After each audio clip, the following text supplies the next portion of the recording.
Well, hello everyone. This is a great turnout, thanks. My name's Lisa Hanselman. I'm the director of the Mountaineer Parents Club. And so we welcome all of you to campus for our Fall Family Weekend. And our favorite event right here tonight, Fireside Chat with President Gee. So we're gonna go ahead and get started. I'm gonna just thank you all once again and turn it over to our very own April Call and President Gee.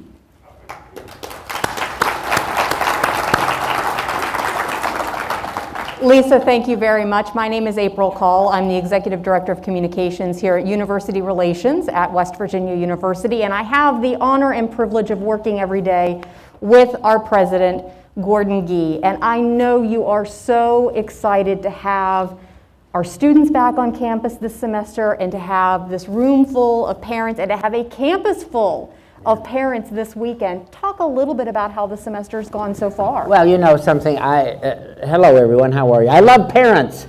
I love all of you. I really do. You know, our greatest, our number one asset, of course, are our students. But they come from great families and great homes, and so right behind them are our parents. And one of the things we've discovered is the fact that parents are among our strongest advocates. We get students from all over the world, and many of them are attracted here by the stories that parents tell. For that information, you know, we have students from 55 counties, of which there are 55 in West Virginia, and from 50 states and 120 countries. We speak 100 different languages.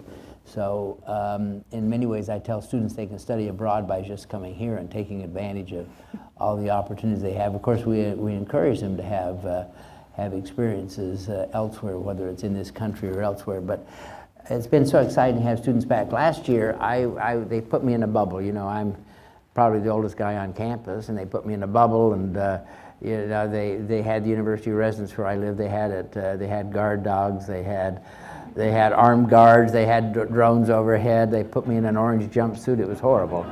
And so to have students back on campus and to have the kind of liveliness, I think we all realize that this pandemic has been a terrible thing, not only for everyone, just in terms of all the things we've had to go through. And none of us expected to ever have to do this. You know, this is my 41st year as university president, and I thought, well, you know, I've kind of made it through, and nothing. I've seen everything at least 2 or 3 times, and then the pandemic comes, so I sort of feel like a freshman walking a picket fence. I'm thrilled, but in danger of being impaled, and so I think we've all learned something. One of the things we've learned is the fact that there's a great deal of resiliency in this country, and certainly a wonderful sense of resiliency among our students. They came last year. They were boxed in, but they did wonderful things. And in fact, interestingly enough, the GPA of our overall student GPA last year, our grade point average, was higher than the year before. And you know, not everyone.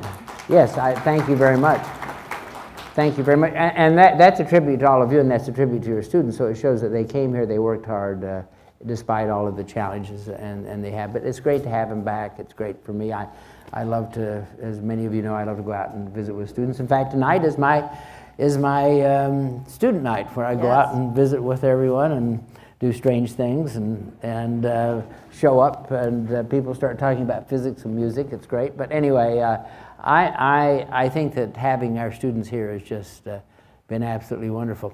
Do you mind if I do this? I'm going to do one thing if I can. You know, parents send me. I love the fact that you send me emails, and so I thought I'd just read this one because it kind of sums up everything. It says, "Dear President Gee, you delighted my son on move-in day by stopping by his room to welcome him personally to West Virginia University and to give him a cookie," which I did.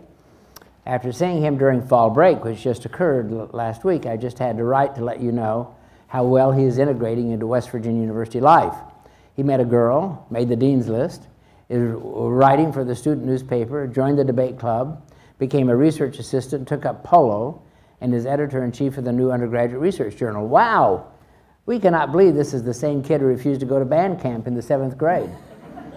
Good job on helping him come out of his shell. So I always respond to parents, and if you ever send me a note, know that I will respond to you, sometimes late at night, but I do. And so this one is to Michelle. Dear Michelle, what a thrill that your son is making the most of his opportunities here.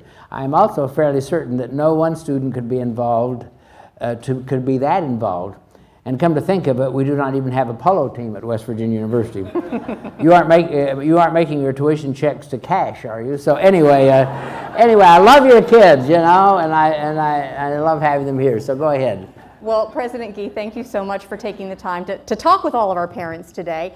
A couple of housekeeping notes. We do want to make sure we get to as many of your questions as we possibly can today. So we are going to have a couple of people with microphones, and as we go through our program, if you have a question, please just raise up your hand. We will get a microphone to you as quickly as possible. When you get a microphone, if you could say your name, where you're from, that would help us a little bit, and we will be happy to take questions. In the meantime, though, as we kind of get settled in and maybe some of you think about what questions you have, President Gee, we talked a little bit about the semester and having students back on campus and that campus experience. And you talked about how wonderful our students have been, and I'm curious to hear from you about that experience on our campus this fall, because a lot has been asked of our students, our faculty, our staff, of our parents and families as we've moved through this pandemic, and really the response has been overwhelmingly positive. Everything from the protocols that we're continuing, we're distanced on purpose. We still do very much take those safety precautions into consideration, vaccinations, but also getting to class on time, completing those assignments, and doing all of the things that are part of that campus experience. Yeah, we were determined to not be like a lot of institutions and to shut down, to shut out our students, to send them home. We did have to do some of that, but we were determined to try to create the most appropriate classroom experience and intellectual experience we could. And that's one of the reasons we brought everyone back immediately this semester. Now, one of the things I want to say to the parents, which I think is very important, you should know the resiliency, and I used that word before, but also the compliance of our students. We didn't mandate. A lot of institutions have mandated this and mandated that. I tend to think that we should treat our students like young adults, not like kids. And so we said, listen, get your vaccines, wear your mask when you're in the classroom. We're wearing these right now just because of the fact that we wanted to make certain that after spring break that we didn't get too much of a spread. But the wonderful thing is the fact that our infection rates are very low, and our vaccination rates are over 80% now, one of the highest in the country. And that, April, that to all of you, is done without requiring students to do it. It's done with them realizing that we build a community, that the conversations that we have with each other are so immensely important, that having social commerce and having those engagements are incredibly important. So therefore, they're going to live by the standards. So anyone who says that young people are non-compliant, that they're resistance, that they don't have this kind of concept of community building, they're just absolutely wrong. At least our students are at the forefront of that, and I'm very proud of them. Yeah, I think it also speaks to the Mountaineer values of our campus community, caring for one another, being curious, being responsible for one another. One more question that I have for you before we go out to the audience, and this is something I know is really important to you, and that is, as we've talked about this pandemic and the toll it's taken in so many different ways, there's been, as you often talk about, a simultaneous pandemic of mental illness and mental health concern among young people, particularly among students. And I wanted to give you an opportunity to talk a little bit about the efforts on this campus to address those concerns and to provide resources and services. So the way that I like to think about it, and this is not positive, the way I think about it though, is the fact that we have two pandemics going on at the same time. One, of course, is the virus. And thanks to the research that's been done, the great platform that was built, 20 years ago, and a lot of people don't realize that the vaccines we're using right now were built on a platform that's 20 years old, so it is something that is really quite remarkable, and that's the reason that we were able to develop these vaccines within about 10 months, something that I think we should all take pride of. And by the way, they were developed in universities, and ours is one that has been engaged in that kind of research. So we have that, and the way that I think about this, we're moving from a pandemic to an endemic. That means the flu is an endemic, measles, others. So we're just going to have to learn to dance with this thing, because it's going to be around. It'll never disappear. There'll be variations on it, but we can no longer shut ourselves and our kids and our communities down. We've got to learn to dance with this thing, and I think that that's important. But so this will pass. But the thing that really concerns me is the second pandemic, and the one you just alluded to, the pandemic of the impact on our young people. The mental health issues are this. So when I tell this story, when I was president of Ohio State about 10 years ago or so, they did a survey among all college-age students nationally, and about 5% said that they had some sort of mental health issues. The same survey has been done recently, about 70% say that. So it is a pandemic. And the thing about it is what we don't understand is we don't understand the long-lasting effects. What does this mean for our young people? What does it mean for us? I mean, I think that if we were really honest with each other, it has been very difficult on everyone, but at least as adults, we have a chance to sort of work this thing through. So we're working very hard on this, and we have put tremendous amounts of resources. One of the things I'm very proud of about our university is first of all, is the fact that we have taken this notion of mental health and mental wellness very seriously. Secondly of all, we have a magnificent academic medical center. And I say, and to the parents, you should know, your child has access to some of the best health care in the country, and it's about 3 minutes from where they're living. And that is highly unusual. When I was president of the University of Colorado, our hospitals were in Denver and our campus was in Boulder, so we didn't have those kind of resources. And so we have put together a very resource-centric approach. In terms of our Caruth Center, in terms of, we've added a lot of counselors there. We've got something we call Healthy Minds University, and that means that we are now adding psychiatric help available to everyone. Then we have, Corey, what's it called? Talkspace. This, by the way, stand up. This is our Dean of Students. I would say, I was just going to interject and say we do have our Dean of Students, Corey Ferris, with us today. And Corey, this might be a great opportunity. Tony, if you can take the mic over to Corey. Yeah, why don't you Corey can talk just a little bit more in detail about that. some of the specifics. And just for people to know, the Caruth Center is our on-site student mental health counseling and outreach programs and center. Thank you. Yeah, so Talkspace is a program that we've got now. It's an online service. We had to develop that program, actually contract with that service starting last year, because counselors and psychologists and psychiatrists are only licensed to practice in the state that they're in. And so when we had students online last year, they were scattered across the country and across the world. So we had to contract with a service that had licensed psychologists around that were licensed where our students were. So the company we're using this year is called Talkspace, and students can text them and get 24-hour care. They also can have online televideo, telemedicine with psychologists and psychiatrists that way, and access those resources. We also have something called Crisis Text Line, again, a 24-hour service. Our Caruth counselors are available 24/7 to our students, so they're just a phone call away for our students whenever they need any kind of assistance. Thank you very much, Corey. Appreciate that. And Healthy Minds U, which I know you alluded to a minute ago, President Gee, is an option that has been added in this fall for our students, which is more of a long-term add-on supplement care for students who might require something beyond short care or emergent kind of assistance. So we're trying to really look at the life cycle of mental health care. And one of the things I want to say to the parents, sometimes students really have a hard time saying, gee, I'm just having problems. We really are very encouraging.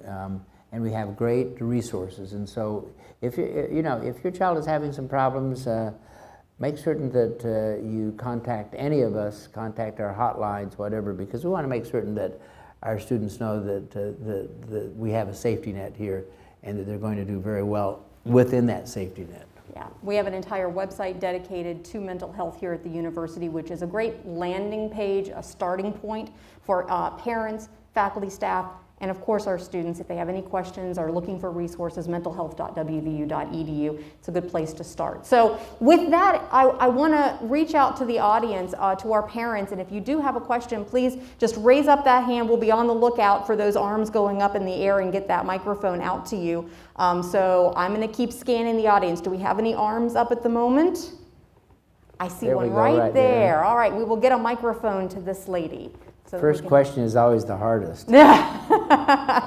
She's shaking her head no, so I think it's going to be okay. In the meantime, while we get that microphone, I also want to note that we have our Vice President of our Division of Diversity, Equity, and Inclusion, Misha Poor, with us today. Yeah, there's so she'll Misha. be on tap to answer questions as we have those.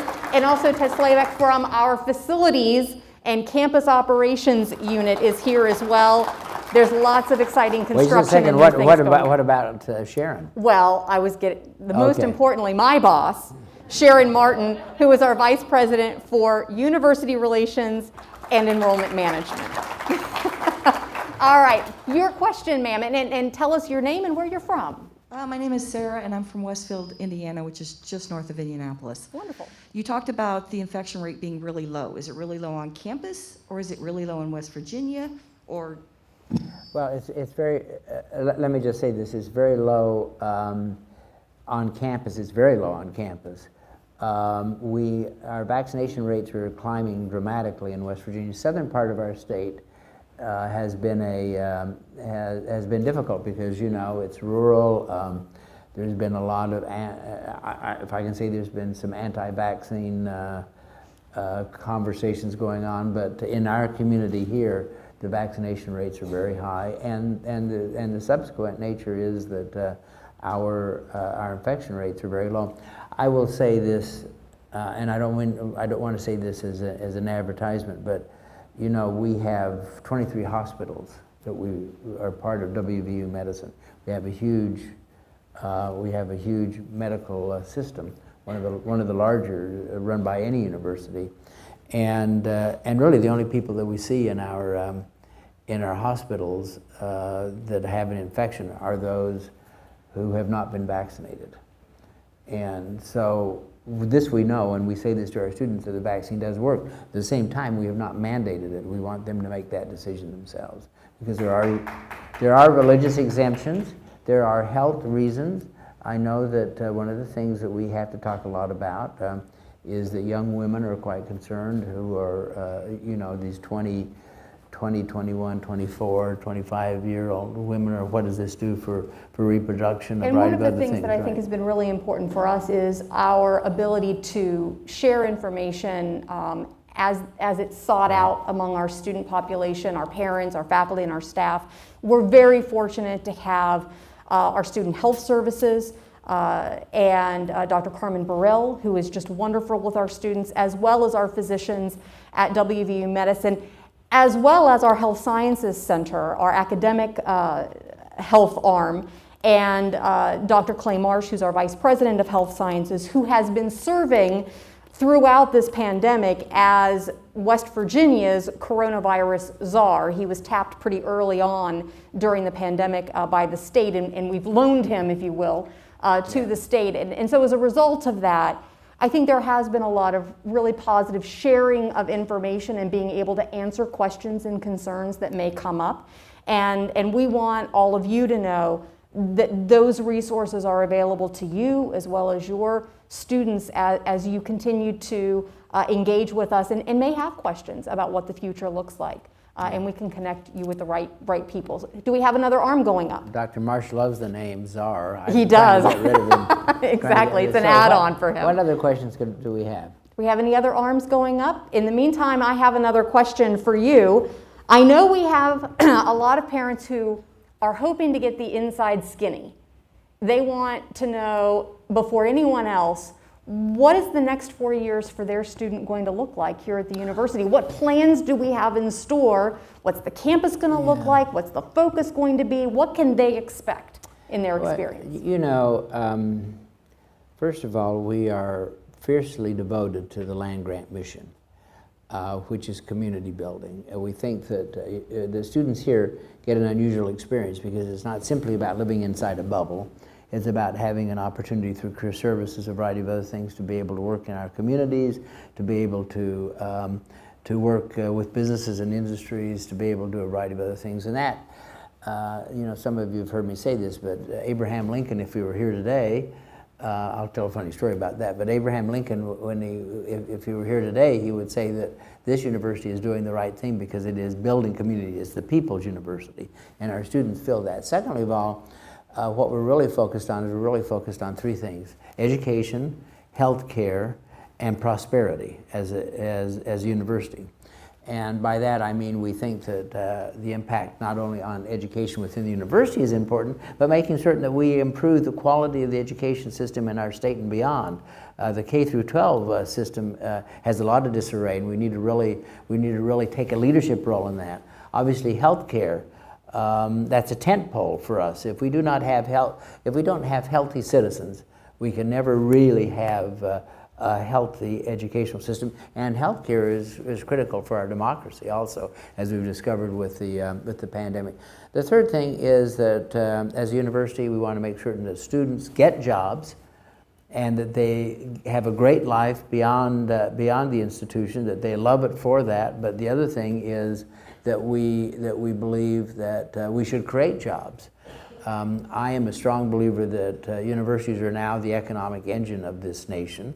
You know, we went through a hardware society when we had smokestacks and a variety of other things.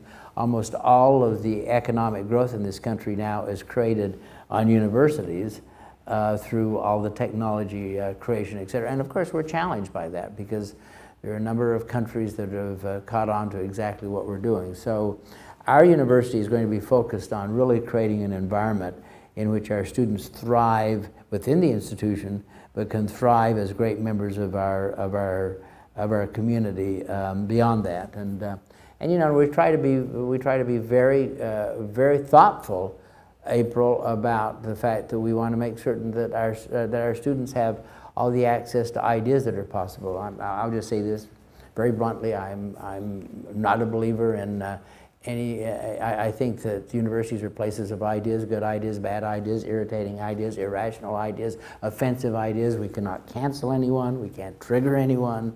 We're going to make certain that we are a place in which open dialogue takes place. One cannot call themselves a university if they don't allow every idea to be present. And we think that that is immensely important at this institution. Let's talk a little bit about the specific campus experience for students, and I want to dive into a couple of things.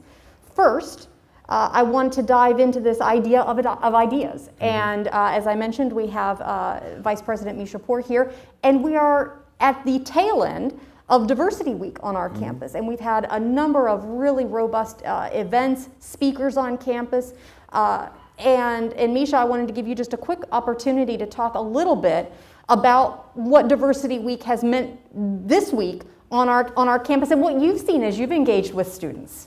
And I know Tony's got the microphone right there for you. Well, hello, everybody. We've had a beautiful week, and it spans from our main campus to our Kaiser campus to our Beckley campus. And one of the things we believe here is that we're all mountaineers. And what that means is that we embrace everything that is. All perspective, all experiences. We make sure that we're talking to each other. And you heard us talk about values. One of the things is respect. We respect that people come from where they come from. We love that we have the differences of where people come from. We appreciate that as well. We're curious. We dive deep into information. We let you kind of see if you don't know your question, go and find out. Go sit in a program, see what it looks like. We believe in service. We don't think service is just painting a building or planting a flower. It's service to one another. Listening actually is a service. Listening to people's perspectives, listening to things they disagree with you on, but doing it respectfully. And the last thing is accountability. when we get something wrong, when we make mistakes, because we all are subject to make mistakes, we embrace that we've made that mistake and we grow, because that's what Mountaineers do. And so that's what Diversity Week has been. That's what this university is about, and we're happy that you're here. We know we have more information to share, so thank you. Misha, thank you very much. And if anyone wants more information about our Division of Diversity, Equity, and Inclusion, just visit diversity.wvu.edu. But I want to mention one other thing. Polo. Yeah. While we don't have a polo team, we have a lot of ways that students can become involved on campus. Yeah. And I know you're really passionate about making sure that our students can find their place, find Yes. their purpose while they're here, not just when they're in class, those 18 hours or so that they may have, Yes. but all of the hours of each week. Let me talk about that. And by the way, Misha, thank you very much. One of the things we take a lot of pride in is the fact that we're a diverse community, but we're very inclusive. And she's about both of those titles. It's not about separation, it's about integration. I think that that's important. So these students, you're freshmen, many of you who have freshmen here, they're on campus with me 168 hours a week. That's really scary to them. But I live right on campus. I live in subsidized public housing, and have done. But they're only they're only in class for about 18 hours. So the question is, what do we do for the other 150 hours, right? That's right. And I tell everyone that every university in this country, all 4,500 of them, they want to make certain the students have good food, that they have a good place to sleep, and that they're safe. And we do that too. But guess what? That's a C- university. Because if we don't then think about those 150 hours as one of the most important, potent, aggressively engaging moments for our students, and we've lost that right. So we have now over 500 student groups. You can find your place at this institution. Everyone finds their place. I went last night. I don't know. I went to a play called Airness. Yes. And it's about air guitars. I had no idea that there was such a thing as air guitars. I mean, I'm such a doofus. But I spent 2 hours there. These were so talented, and they had these wonderful sets. And by the time I got through, I'd learned a lot about air guitars and about that culture. But most importantly, what I learned was the fact that those students had found their place. And I want all 30,000 of our students to make certain that when they leave here, that they have found their place. And not everyone is in the same, not everyone's going to play football, not everyone's going to be in the marching band, but there's Habitat for Humanities. There's all the various kind of opportunities that students have in terms of engaging in their communities, engaging in their internal communities. So I hope that all of you as parents understand that the great learning experience is when they teach each other and learn from each other in those 150 hours that we have. And there are a lot of things to do. There's WVU Up All Night. I know you participated in bingo last night. Oh, yeah, that was fun. No, it was fun, as a matter of fact. But yeah, the truth of the matter is there's just too damn much going on all the time. On any given day, we'll have a Nobel laureate here, we'll have people from government, we'll have scientists and engineers talking about activities that are going on around the world. Our students, this is, the reason that I love being a university president is it's a seminar every day. Every day I find something new, I talk to interesting people, and that's what's so wonderful about what our students have access to. I'm still scanning the audience, so let me your know hand. if you have that arm raised, and we'll get a microphone your direction. In the meantime, a lot of our parents are probably seeing some changes on our campus as they've been walking around and touring various portions of campus. We have a lot of construction, we have a lot of new things, a lot of renovations happening. What will our campus look like over the next few years? Well, obviously, any university that doesn't have a lot of cranes is not a university moving forward. I believe that the crane is the university bird, you know, and I think that that's is important. It's not about building facilities just to build. Right. It's about improving the quality of what we're doing. And by the way, as a forward-thinking university, as we're looking over the horizon, we realize that bricks and mortar are not always going to be the thing that enhances the educational experience. So we're taking a look at online and a variety of other things, but most importantly, we want to have facilities that accommodate the new world in which we live. Our new business school is just not a building. When you get a chance to see it, it's going to be one of the most important facilities of its kind in this country, because it's all about thinking 20 years or 30 years or 40 years out in terms of what teaching and learning is going to be about. We're building a new children's hospital right now. We believe that no child in West Virginia should ever have to leave this state to get good health care, but we also want to make certain that people are coming here. Our new Rockefeller Neuroscience Institute and brand new facility in there, and think about this, about a third of their patients now, it's one of the foremost brain centers in the world, literally. A third of their patients come from West Virginia, a third come from this country, and a third come internationally. And so that means that we're really on the front end of what is happening in that last frontier, which is the brain. You know, people think that Mars is the last frontier. The brain is, and we're still just starting to scratch the surface what that's about. And then obviously renovations for facilities. I just told a couple of parents, I said, you know, you're over in Dadisman Hall. Well, that's what I call one of the historic halls. Yes.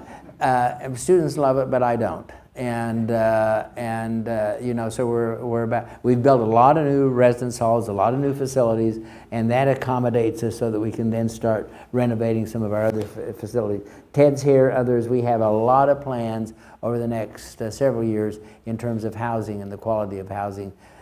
Even though we have high quality and great quality, generally we need to improve that, and that's what we're going to do. You used a word a couple of minutes ago. You were talking about, you know, thinking about the future in a different way. Mm-hmm. And I know that you believe very strongly that we need to prepare today and plan today for what the world is going to look like for the students of tomorrow. And academic transformation is a big part of that, and we're undertaking academic transformation right now as part of our broader university transformation efforts. Yeah. Well, you know, as I talk to a lot of my colleagues around the country, what they say is it's going to be so wonderful to get back to normal. And I think, oh my God, you know, you guys are living in a time warp, because we're never going to be back to normal. We're not even going to be back to new normal. We're going to be back to the next thing is going to be next normal. And we have to think about it. And so there are three kinds of universities and colleges in this country. One are those that will not survive. And that's because they've outlived their usefulness, not because of the fact that they should, but they charge too much tuition. They're not thinking aggressively and progressively about their programs. They're trying to just do what they've always done, and so they're going to fall off the end of the earth. There's a second kind of institution, which are most of them, and these are pretty big institutions. They want to get back to normal, so they kind of, and I call them the red ocean institutions. They're all at the edge of the pier. They're all fighting and pummeling each other. A lot of blood in the water, hence the red ocean. And then there are going to be a few blue ocean universities. And those are the ones who are selling out there by themselves because they have discovered what they can do better than anyone else, and be distinctive, be creative, be energetic, and make certain that they are doing the kinds of things that that sell our students in the 21st century. For example, a number of our, we have people from all over the world now who come because we have built one of the finest forensic science programs in the country, if not in the world. And you know, the FBI, the CIA, the National Security Institutes, all of those kind of folks, they love our students. But we built that. Why did we build it? Because the FBI built its largest facility 20 minutes from here. And so we're in West Virginia. We're just outside the blast zone of Washington. We have opportunities to do things that very few places can do as a university, and that's the blue ocean. So that's what we're going to do. We're going to be immensely creative, and that means that we have to get rid of things that are no longer relevant to what we're trying to do. It means we have to consolidate. Well, for example, we're consolidating our College of Education and of physical activity because the fact that they don't have enough mass, and we need to think about how those two things work together. And and then we're going to use our resources to say what is the new next. And we're putting a lot of money into thinking over that horizon so that our students here have opportunities that few others will have. And by the way, when you're thinking about being a university president, we're not training students for today.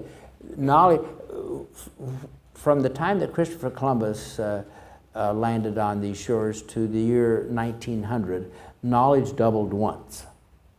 Do you know how fast knowledge is doubling now? It's doubling every 12 hours. Wow. So we can't do strategic planning. That's the dumbest damn thing in the world. By the time you've planned, you're irrelevant. So we believe in strategic action. Find our place, move as quickly as we can, don't waste any time, be out there in front. That's the thing that we need to be doing. That's our university. And I know we have another question right here. Hi, I'm Hi. Mary. I'm from Alexandria, Virginia. Mm-hmm. So one of the things you were talking about was that how you've developed this great forensic science program here. Do you guys utilize and/or leverage like the law school with kids who are studying forensic science, or people who are doing research in the pharmaceutical area, or like biologics? Do they have any sort of interaction with the med school so that Cross collaboration. those people that are studying that have some practical knowledge when they actually leave here and try to get a job? The answer is yes. And in fact, that's a great question because, again, now you've got, they're afraid they've got I've got my juices running here. The problem with the American university is the fact that it's organized the wrong way. We're organized in these vertical spires. We're organized, you have colleges and departments. I tell everyone that the great tyrannies of the university is the fact that we have the tyranny of the college, we have the tyranny of the department, and we have the tyranny of gerontocracy. Old people running universities shouldn't be doing it, and I can say that, can't I? So we need to move from these vertical institutions to these horizontal institutions. That's exactly what you're talking about, Mary, because if we have a law school on the campus, and if we have a medical school on a campus, and if we have a College of Arts and Science, and none of them talk to each other, that is really stupid. What we have to do is we have to make certain that we have a totally organic, integrated system. So, for example, with forensic science, which is a great program, but if our students don't have opportunities to work closely with our law school, with our medical school, with our neuroscience programs, with our programs in psychology, then they're living in a cocoon. We have to burn down the damn cocoons and get really moving toward this. What I really envision is a horizontal university rather than a vertical one. And I'm very fortunate, I'll interject for just a moment, in the work that I do each day at the university, I'm very fortunate to have the chance to see the results of a lot of the cross collaboration that's happening on our campus, because I work with many of the various colleges and schools and units, and I get to see the work they're doing. And quite frequently, the work that I see includes someone from the Eberly College of Arts and Sciences, where our forensic science program is located, working in conjunction with our John Chambers College of Business and Economics on research or an initiative or some sort of project. Or I see our Health Sciences Center working in collaboration with our Creative Arts Center. We just were talking about a story about music therapy that brought students from both of those colleges together, because it's an application they'll be able to utilize as they move forward. And your question actually leads me right into a question that I had, which I am sure is on the minds of many of you. So what are we going to do for our students while they're here, which will help them land that job and start paying their parents back once they leave?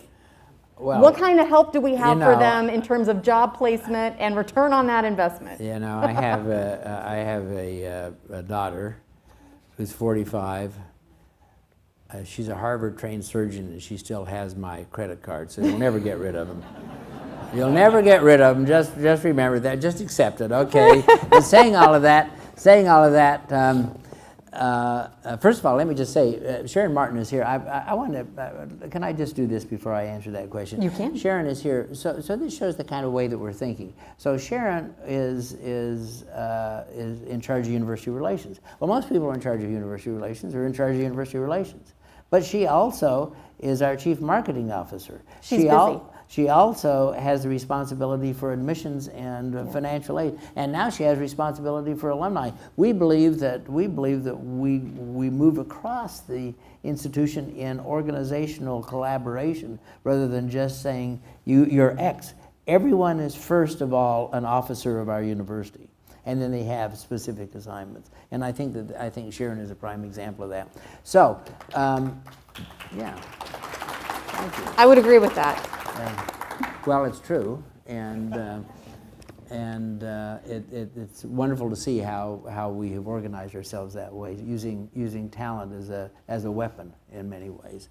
I think that the issue, though, for parents is the fact that we love these kids. We want them to be here for 4 years. We want them to enjoy themselves, but we want them to get the hell out of here and get a job and be productive members of our community, and make certain that they fly that West Virginia flag wherever they are, anywhere in the world, and that they're telling people our story. But they have to make certain, therefore, that they take advantage of all the opportunities we have. Career services. We had this whole ballroom full the other day. I came in. Gosh, I mean, it was full of all these wonderful businesses and industries, and they love our students. You know, the reason they like our students, because there's a sense of compassion and humility in this institution that very few places have, and our students really reflect that. They are just hardworking. There's a lot of grit in these kids.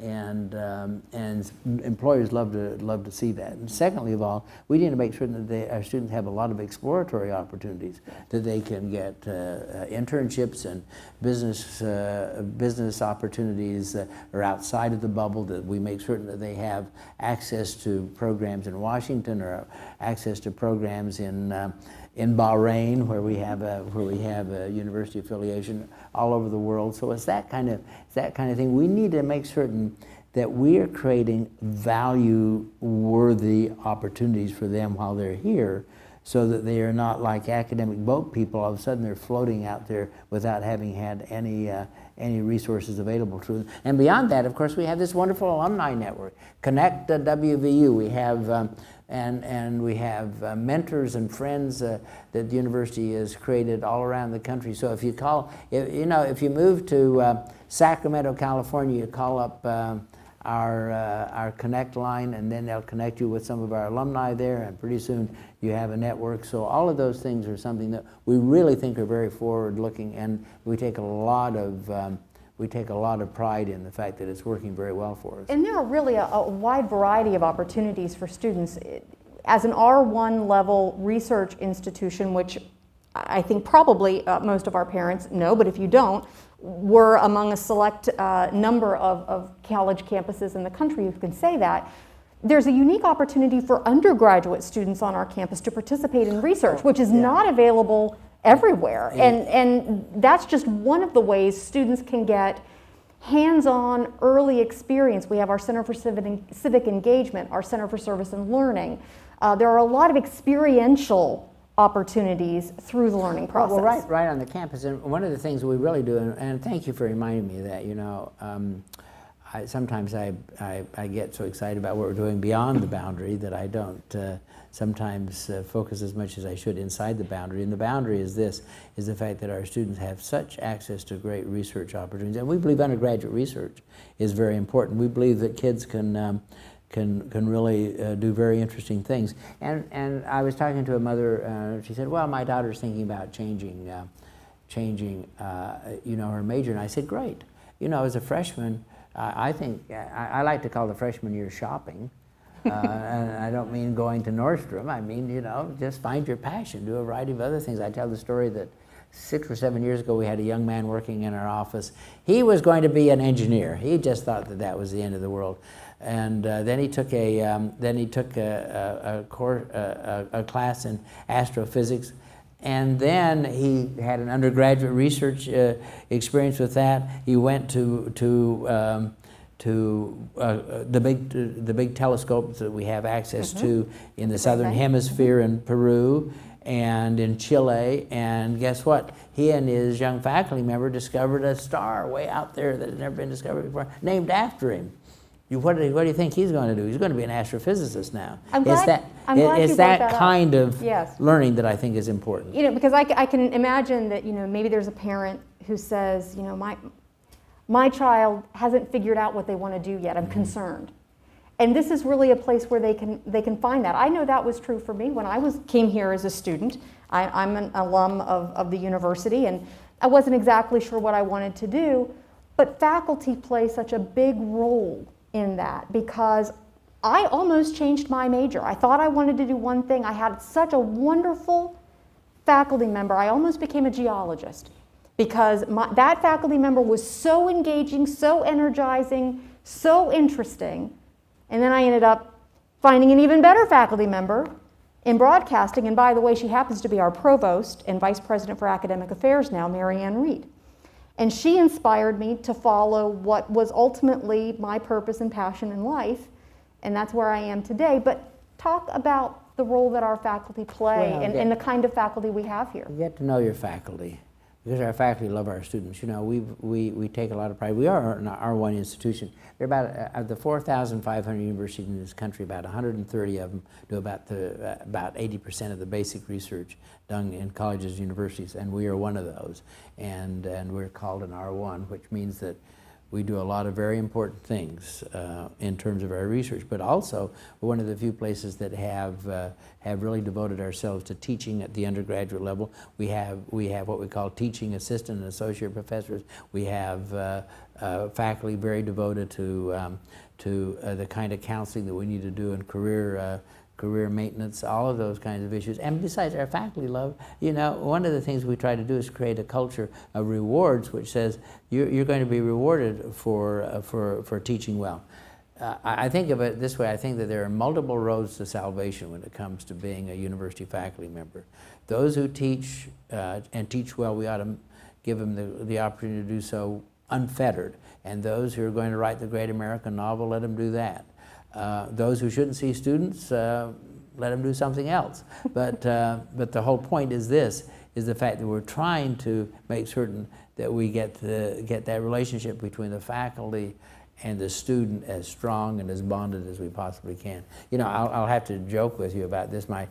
You're talking about you came to the university and didn't know what you're going to do. My father used to always say to me, he'd say, son, when are you going to leave the university? And I say, well, Dad, I'm the president of the university. He said, well, you need to get a real job, So, so everyone has their own cross to bear, right? That's exactly right. Well, we are just about out of time, and I don't see any arms up in the air at the moment. Oh, there. You get the last word. You get the last word right there. We're going to get that microphone to you. And I want to make sure that as we get that microphone to the middle of the row, that you all know President Gee is going to be downstairs at the immediate conclusion of this event. So please, I know I speak for you when I say you would love to have the opportunity to chat some more, maybe take a few selfies, and talk a little more in depth. So please, if you have some time to do that, we would love to have you spend some additional time with our president. Go right ahead. All right, my name is Troy, and I'm from Indiana as well. So I have a two-part question. For better or worse, how has the university changed since your first go-around? And secondly, how have you changed personally? What a great question. Yeah. Troy, where are you from? Indiana, he said. Indiana, yeah. Well, thanks for that question. If I can just talk for just a second and speculate. So the university, to give you some sense about it. So when I was here the first time around, the university was about 18,000 students. Our budget was about $300 million. Our budget now is over $5 billion with our academic medical center, just to give you some sense about change. We're the largest employer in the state of West Virginia. We create more jobs. We do almost everything. We're a driving force for this state. Indiana is the largest state. You have Purdue, you have Indiana University, you have some of the regional campuses, but we really represent both.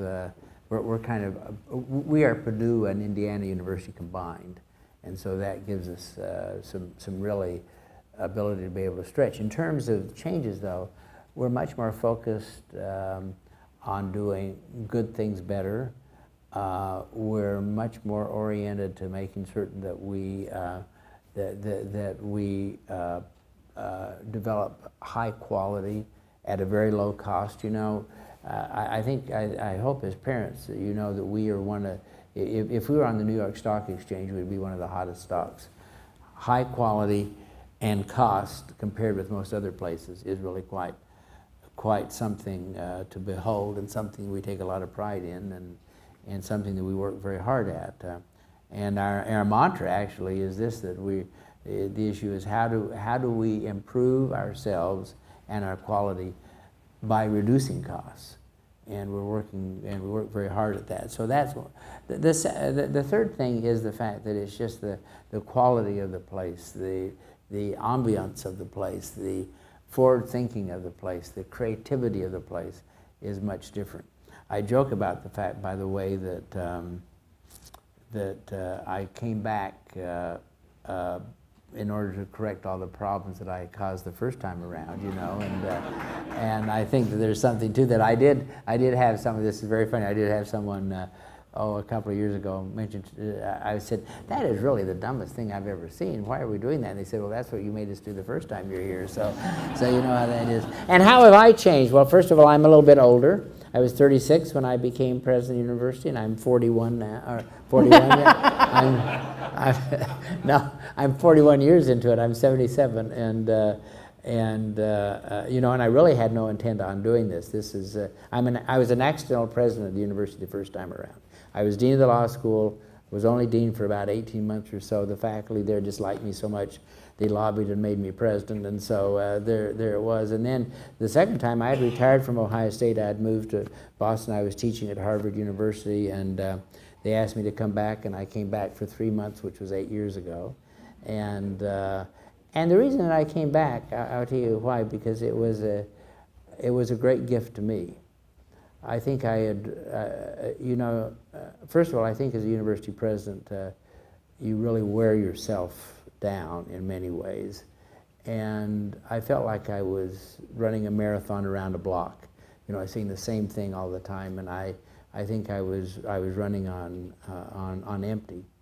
And when I came back here, it didn't take me very long to realize that this institution has the power of purpose unlike anything I have ever seen in my life. I know when I wake up in the morning that I'm going to make the difference in someone's life. And you know, this is a very poor state. This state has raced to the bottom in everything. And this university represents the hopes and dreams of every West Virginian. And to have that as an opportunity at this stage in my life is such a remarkable gift. It has changed my world. And for that, I will be ever grateful. Well, President Gage, thank you so much for taking the time to talk with us today. I want to thank our audience who's been watching on our live stream today. We appreciate you being able to join us, and I want to thank all of our parents for being with us today. And we hope that you have a wonderful rest of your visit here in Morgantown and here on our campus at West Virginia University. Be safe and stay well.